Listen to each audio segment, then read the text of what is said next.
So how do we actually do something different? You know, we've had all of the popes, since Pope Paul VI, JP2, Benedict, Francis, saying we need to be going out, we need to be evangelizing. How do we do this? As I was saying before, I think what we need to do here is basically set a course, and then we're going to learn as we go. Rather than trying to wait until we're perfectly equipped and then do it, you almost need to force the issue. You need to say, we're going there. Now, how on earth do we do it? So this is where we've got to look at how do you actually build a house. Like I said, I'm fascinated by the whole thing of building. Because you start with the end goal. If you're going to sit down and build a house, you start off by dreaming the impossible, virtually. You work out what you want, and then you work backwards. Now, there's actually two different ways to build a house. You can start by looking at what you have and build based on that. Or you can look at what you want and then find out what you need.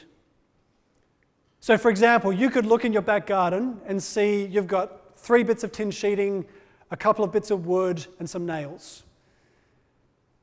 The best you're going to get is a garden shed, okay? Because you're building out of your limitation. Or you could say, I want a 4-story mansion with an indoor pool and a spa and a home cinema and a bowling alley. Now, how am I going to make that possible? That's a much better way of building. You start by what you want and then develop a strategy to get what you need. And really, that's the history of invention, really. If you look through history, humanity has constantly set themselves goals that are impossible. And that's then forced them to invent things. You know, getting to the moon. How on earth could you do that? I remember seeing a story about the whole desire to create the first plane. You know, obviously there was a whole race to see who could be the first to fly. And one of the guys who was the first ones trying to do this, he realized that the biggest problem was that making wheels out of wood was too heavy. And they're too brittle. So as soon as you try and land the plane, the wheels smash. So the very fact that he could not do it forced him to invent, and he was actually the guy who invented the metal spoke wheel. He never actually managed to get the plane off the ground, but he invented something brilliant in the process. And so I think there's something about this way of thinking. You don't need to have the answers, you just have to have the right questions. And then be creative enough to try to dream up a solution. Even if you never get to your end goal, you're probably going to get a whole lot closer than you would otherwise. So what you need to do here, in terms of ministry, is you actually start to need to dream.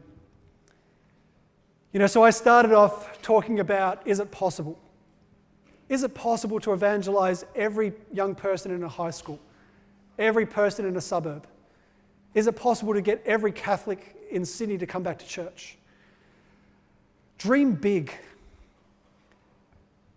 Now, really, you've got to start off praying for the Spirit to inspire your dreaming. This is not about trying to do it by human reason alone. What we're really trying to do here is give space for the Holy Spirit by asking questions that we find uncomfortable, and give the Spirit room to come in and do something. So I'd strongly encourage you, spend a lot of time in prayer.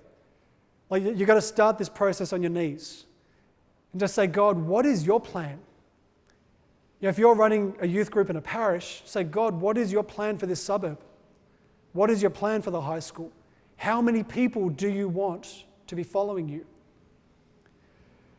You may come up with an answer which terrifies you. You may walk away from that feeling like, we need to evangelize 1,000 young people. How on earth are we going to do that? Then just take the next step. Do it purely dreaming, okay? Sit back and just brainstorm. How many youth leaders do we need? You know, what sort of training do these people need to be able to do it? What sort of funding do we need? You know, what sort of stuff do we need to equip people to reach out to these young people? Almost start off by working out what you don't have. Now, this is the important thing. Whenever you start to dream, if you come up with an amazing vision, there's going to be someone in your group which straight away says, we can't do that. We can't do it because we haven't got enough money, or we can't do it because we haven't got enough people, or this, or that. I'm sure you've come across these people. They drive me crazy. And so often the conversation gets stopped before it's even allowed to breathe. Because we're coming from our limitation mentality, we're looking at what we've got and saying, we could never achieve that. All we've got is a burnt-out youth minister, a 70-year-old woman who plays the organ, and a disillusioned priest. We're never going to be able to do that. One of the things you need to say very clearly, and I almost think you should write this in big writing on the wall of your meeting room. Your obstacles are your friends. Okay, the roadblocks are your friends. Because they basically create the strategy for you. Start with the big vision, and then start to work backwards. What do we need? And you're going to come up with 1,000 things that you don't have. But if you can then put those things in the right order, you've just created a roadmap for the whole strategy. We need to get this first, and then we get that, and then we get that, and then we get that. That's your plan. Okay, so the roadblocks will create your strategy for you. Now, I think to explain this a bit better, when I talk about an end goal, I'm not talking about a vision. In the church, we love talking about vision statements. And you could go to any parish and you're going to get a beautifully worded, flowery vision statement. You know, we're a loving community of missionary disciples who outreach to everybody and are welcoming to the poor. And they all sound the same. What I'm talking about here is a very clearly defined, intentional end goal.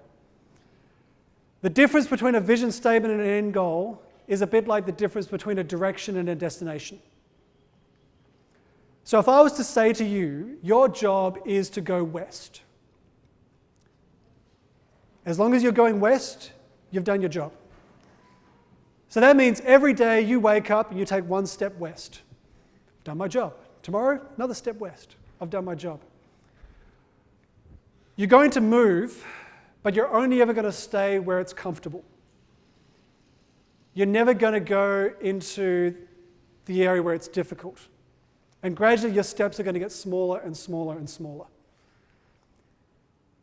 However, if I was to say, by Tuesday, you need to be in Scarborough Beach in Perth. I'm from Perth, it's a beautiful place. You really should go sometime. Suddenly, I'd imagine all of you have just started to think strategically. Straight away you've thought, that's 3 days away. How do I get there? I haven't got enough money for a plane. My car's probably not good enough. How do I borrow a car? What's the distance? You know, there's 1,000 kilometers of desert between here and there. Where am I going to stay? Where do I find accommodation? Immediately you start to think of the blockages, but that automatically creates a plan. And so in terms of ministry, this is how we've got to start thinking. Dream big. Don't be afraid of the blockages, but then start to pick them off one by one. You know, to work out how do we do step 1 so that we can eventually get to step 10. If you can start to train your leaders in that way of thinking, you will achieve phenomenal things.